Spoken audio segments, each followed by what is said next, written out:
Good afternoon, ladies and gentlemen, and welcome to another episode of the Daily Friend Show. I'm your host, Nicholas Lorimer. Today, I'm joined by Mr. Michael Morris. Michael, how are you doing? I'm very well, thank you, Nick. I hope you're well too. Nice to see you, Herman. I'm pretty good. And of course, Mr. Hermann Pretorius. Herman, how are you? I am well. I must say it's a weird position in Pretoria. Because this morning I woke up and I thought, oh, it's such a lovely sunny day, and I'm slightly freezing now. So I'm either ill or I need to move. Yes, this is the long prophesized last the cold snap of the year. Hopefully, touch wood. But anyway, okay, let us get into the interesting thing about, in our line of work, there's what we call snap elections, not cold snaps. But I once heard a spectacular joke where someone said Theresa May experienced a snap cold front and she lost it. So I just thought that was quite neat. Well, you've just given me the great segue of, speaking of snap elections, the DA in Joburg has called for a fresh set of elections in Johannesburg to break what they believe is the dysfunction. There was supposed to be a motion of no confidence brought by Action SA in the leadership of Johannesburg today, I think, but I think it was withdrawn this morning. However, the DA says that they're going to put a motion to council which would seek the dissolution of the council, which will force fresh elections in Johannesburg to be held. After 2 years have passed, it's legally permissible to begin dissolving a council through a motion of council. So the DA's Gauteng chairperson, Fred Nile, said, the reason that the DA proposes this drastic step is the instability and the mess in Johannesburg can only be resolved by going back to the voters to give a fresh mandate in order to elect a government that will promote stable government in Johannesburg. We call on other parties to support amendment to this motion. So I think about this, and I think this is a pretty good idea. It will be an interesting barometer of where the country is at. And I think the anti-ANC opposition has a very big opportunity to maybe strike a bit of success here. If they don't manage to get through something like this, then Johannesburg is going to be in a very bad state for the next couple of years. But Herman, firstly, do you think that this is at all feasible? Do you think they will be able to get enough votes through council? And secondly, do you agree with me that it's probably a good idea? What are your thoughts? I think it's most definitely a good idea for the sole expedient that there are no other ideas. There are sometimes election results that are so cruelly constituted that stable governance becomes really, really difficult. Now, the voter... Israel had that experience, right? They had 4 or 5 elections in the space of 2 years. Yes, yeah, I think it was. Yeah, I can't remember the exact figure, but it was like how it's a Monday when Israel announces a new election. It really came to that point where, and one doesn't want to get into voter blaming. This isn't about blame, but it is about responsibility, and the two are similar and perhaps sometimes indistinguishable, but they are different. It is the responsibility of the voter to own, to a certain extent, the consequences of the democratic choice, whatever that choice might be, not to vote, or whatever. The DA, has a lot of criticism to level at it, really, substantial amounts. But they cannot realistically be expected to, in a city like Johannesburg, get 20%, 27 or whatever percent of the vote, and then fix the city. That is not how electoral power works. It's not how democracy works. Now, these things are sometimes quite intangible. What is political power and so on. But the 2 years have been enough to illustrate that the numbers in the Johannesburg City Council they simply do not stack up. So when you've tried various iterations, of governance, various blocks, coalitions, agreements, and you can't get to a point of stable governance, at the end of the day, at some point, you have to get to a point where you throw it back to the voter and say, look, what you decided 2 years ago have proven unworkable. And therefore, it is your responsibility to make a new choice. So even if that is only for the DA or whatever to explain to voters that their decisions have consequences, I think this is good. Now, is it a feasible step? I don't know. I actually haven't looked at the council makeup, so I don't have the exact numbers with me. But the question is am I correct in saying it's just a simple majority needed to dissolve the council? In which case, they need either the PA or the EFF, I suppose, to support the motion. So, is that likely? It is really impossible to say, in the sense that investigating why the EFF might go with or against. The EFF might go with such a motion because they need to show political muscle, especially to the ANC. They need to show that they still count. And this is an opportunity for them to exert that power and say, you know, we can make you rise or fall, and we will support this motion against you, even if it is just to remind you that you need us. They won't support it because it might actually be a terrible result for them. They aren't polling well, not nationally and not in Gauteng. So this might actually give their opponents, the DA and the Action SA and so on, the power that the EFF really doesn't want them to have. So they could go really genuinely either way. The PA can also go either way. On the one hand, they have worked with the ANC in Beaufort West, in Johannesburg, but Gayton McKenzie has recently, you know, there's been, again, talk of him ditching the ANC in favor of the multi-party charter. So he can either go with the ANC to up his political value for the multi-party charter, to make overtures to him to get him on board for 2024, or he can go with the other opposition parties like the DA and Action SA to show the ANC that he has negotiating leverage and that they need to do more to include him in any 2024 plans. So it really is, I mean, it really is on a knife edge. And the sad thing is, I don't really see a significantly different result unless the DA, Action SA, Freedom Front Plus, ACDP manage to use this dissolution, if it goes through, as a test run for 2024. A tumultuous Johannesburg election for all council seats, where there's tension and fractures and friction between the multi-party charter parties, will be an absolute disaster for this Moonshot Pact alignment. It'll be the first opportunity they have, and there are some significant questions to ask. If this dissolution goes through, will the charter be contesting this election as this pre-election pact? Will this pre-election pact supersede any previous coalition agreement or negotiations?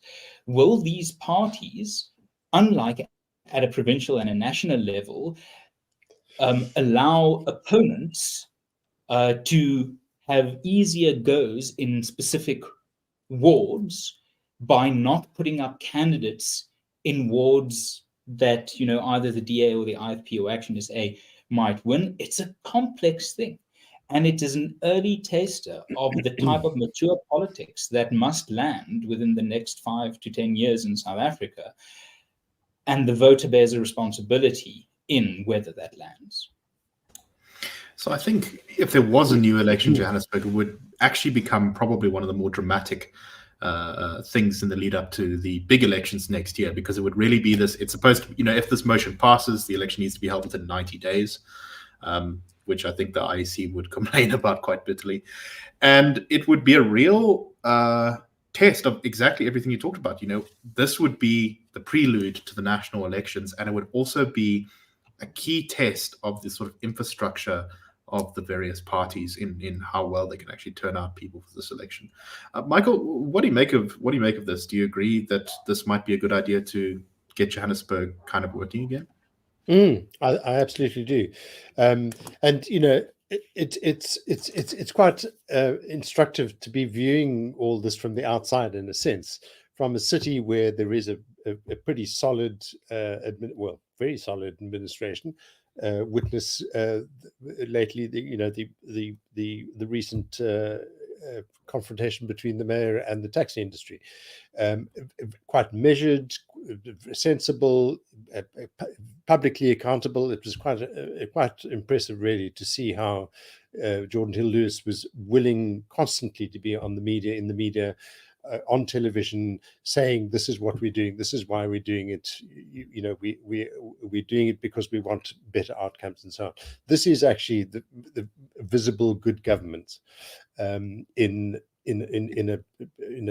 at local government level in the city, and there's no reason why Gauteng, Johannesburg shouldn't be exactly the same. One often has these days a sense of this quite pervasive despondency that people have, and it almost as if it's become a sort of inevitability. People can begin to imagine that this is just what we have to accept. This is our fate. No, it isn't at all. And I think Hermann is exactly right. Voters do also need to come to the party and think about their role in changing the conditions in which they live, the material conditions that are becoming unsustainable and hugely burdensome for them. And the contrast again is with us in the Cape. We have plenty of problems. There's still a great deal of work to be done to lift people out of poverty and out of deprivation and so on. But one does have a sense of an administration that is working on these things, that is focused on them, and that has the space to do that. And partly that is because the voters have given them the space to say, right, you go with it. You don't need to worry about your government falling apart. We want to see results. And for all the faults of the DA, I think Hermann's quite right. It has a lot to answer for. It is nevertheless here in the Western Cape, we have a very good illustration of what it can do. Good, clean governance, sticking pretty much to its principles, looking for opportunities to expand the scope for improvements in people's lives, and it's exactly what South Africa needs. And what the effect it has, I think, is to free people to be agents in their own well-being and so on. It does make the whole of society just that much more sort of actively engaged in improving their own lives. So yeah, I would say it's definitely something worth doing for Johannesburg.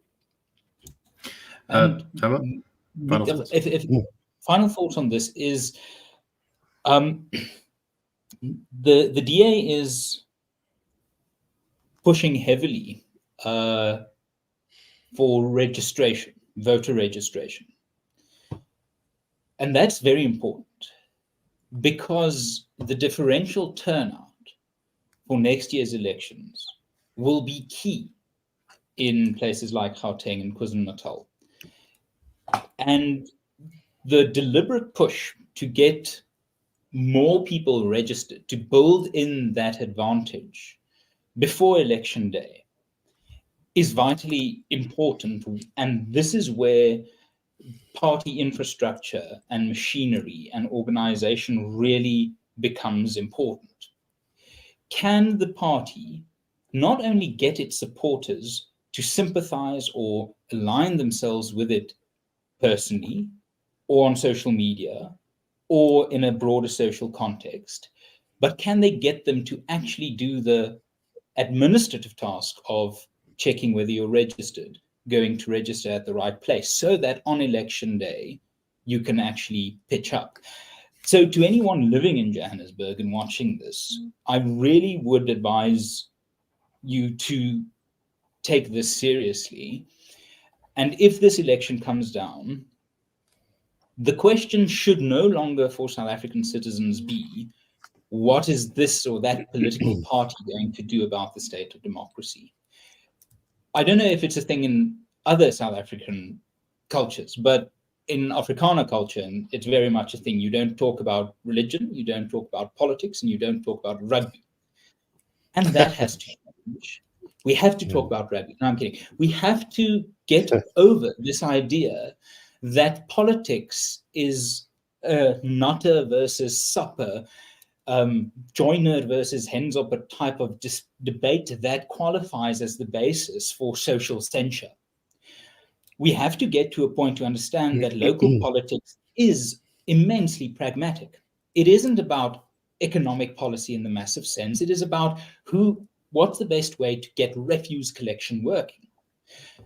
And we must build in that respect that someone voting for a different party can have a discussion with you about why they are voting for that party without the prejudice of going, so you're a lackey for that or that. You've got this and this baggage, therefore.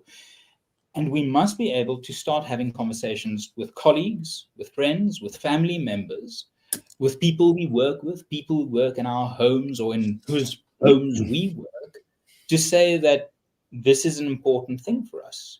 The excuse that politics is, in the very British way, not done in human relations is a luxury South Africa can't afford. It really has to get to a point where it's acceptable to talk about politics, to encourage someone to get registered. And when they say, I'm not going to vote for the party you're going to vote for, not to hold it against them, but actually allow that space to say, look, local politics of all sorts of politics is really pragmatic. Who can get the bins here and away on time? If Johannesburg wants to see democratic engagement of a constructive nature, it's going to come down to that sort of individual level of, have you met your neighbors? Have you considered asking them whether they're registered to vote? And have you considered trying perhaps to convince them to vote for a party that you think can form part of the solution, even if it is not your party? Yeah, I think those are key things. Sorry, Nick, I just wanted to add. I just happened to notice Andre's comment in the comment section. Good, clean governance is the goal. Factions within factions are the reality, and that certainly is the risk. But I think it bears out Hermann's point too, that a declining city has nothing to reward parties or representatives. Ultimately, you want to have a city that is working, that parties and representatives can say, this is something I've done, and so on. People will reward them. There's a relationship in the polls, at the ballot box. So it's not simply a question of saying it's wishful thinking. It's a very practical possibility that can be encouraged, can be worked on. Parties can work on it. So there is reason, I think, for optimism. And in a way, Michael, it's what we have. It is the mechanism that we have at our disposal. One can decry and criticize the mechanism, but that's no excuse to sit back and say the bucket I wanted to use to douse the fire was leaky. Well, that's one way you can, but good luck with getting those flames out. Yeah. All right, let us move on to our next topic. And this is some comments made by Police Minister Bheki Cele, who, while speaking at the funeral of a police officer who was killed in line of duty in Schweizer actually, on Sunday, pleaded with police to, what he said, don't die with the resources we have given you, act first. He said, be vigilant and operationally ready to act in any circumstances. If force is required, it must at all times be necessary, reasonable, and proportional. I plead with you, don't die with the resources and tools we have given you. You must be the first to act. Now, when you kind of read the whole thing, it's like, okay, he does include some important qualifiers in this: necessary, reasonable, and proportional, which is correct. But this does sound an awful lot like, you could kind of get the vibe of what I think he was trying to say, which is a lot like a lot of things that other South African police ministers have said over the years about, I think it was Fikile Mbalula, who spent some time in police, saying that you must crush the balls of criminals. I can't remember which politician it was, but one of them said that you must shoot to kill. So this is a bit of moderation. I don't know, Michael, what do you make of this? Yeah, I mean, a combination of things, really, isn't it? We do, of course, want the police to be acting, strictly according to need and reasonableness and proportionality. But there is this sort of odd thing: don't die with the resources and tools that we've given you. I was just thinking of kind of where this problem arises, or maybe originates. I was just thinking of Thabo Mbeki's comments last week at the University of South Africa, where among the many things that he said, and he commented notably on our CEO John Endress's briefing to the Cato Institute in Washington last month. That's a separate issue. But one of the things that Mbeki addressed was this question of the ranking in the police service having been changed from when he was president, from the civilian style superintendent or commissioner to the military style brigadiers, generals, colonels, and so on. And he made the point, that the policing is actually a civilian affair. It's not a military one. And we've tended, because of the seriousness of our crime, we've tended to shift to thinking that we need actually to tackle this with the kind of the notions of warfare in our heads. That it's a war on crime, and we've got to, as you say, ministers talking about crushing balls and shooting to kill and so on. But what that I think is obscuring is the real problems in the policing in policing in South Africa, not to do with the level of or the inadequate force that's brought to bear against this awful criminal problem, but all the clever stuff, the smart stuff, the appointing the right people, the skilling people, training them properly, making them accountable, as we've repeatedly said, at local levels, ensuring that communities invested in the local police station by giving them an opportunity to say who is appointed as the station commander, and so on. All these things. We want criminal intelligence to be independent, professional. We want, gun licensing. We've seen those extraordinary photographs of I forget the name of the office now, but the office where licenses are meant to be processed, where the piles of paper on the floor apparently so big that the floor is actually caving in.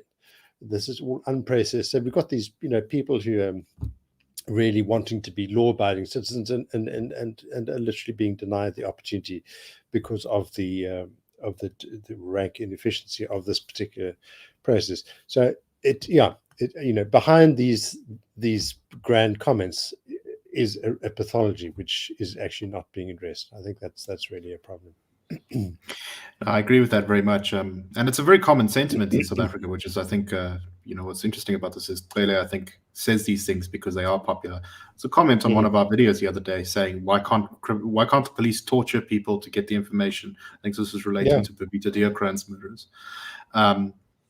So it is a real force in our society, but it isn't actually what is needed to fix the police. What's needed to fix the police is efficiency and a lack of corruption. And you can go 90% of the way before you start talking about shooting to kill. I forgot that it was actually Bheki Cele, upon being appointed police commissioner, who said shoot to kill. Back in the day. So his comments now are actually a moderation, and I suppose that they're moderated because he got such a stinging rebuke after that last one. In fact, he said that he wanted the law to be changed back in 2009 to allow the police to, quote, shoot to kill. Herman, you had some thoughts on the police minister's comments here. Yeah, no. This sentiment of his really almost cost South Africa something quite embarrassing, and that was when Shrine Diwani was accused for the murder of his wife. Must have been about 10 years ago now. And in a public remark, Cele was then National Commissioner for South African Police, called Diwani, I think, a monkey or something like that. And Dewani's lawyers in the UK argued that he shouldn't be extradited to South Africa for prosecution because he won't get a fair trial because, look, the government has already prejudged his case as him being a monkey. Now, there are many questions about Cele's temperamental suitability for the role, but what stood out to me about this entire discussion is something that Michael actually spoke about, and something that's poetically quite ironic, is that the South African police went from the South African police force to the South African police service as part of the constitutional changeover. And yet, today we sit in a situation where the failures of the police are suggested not to be solved by service, but by force.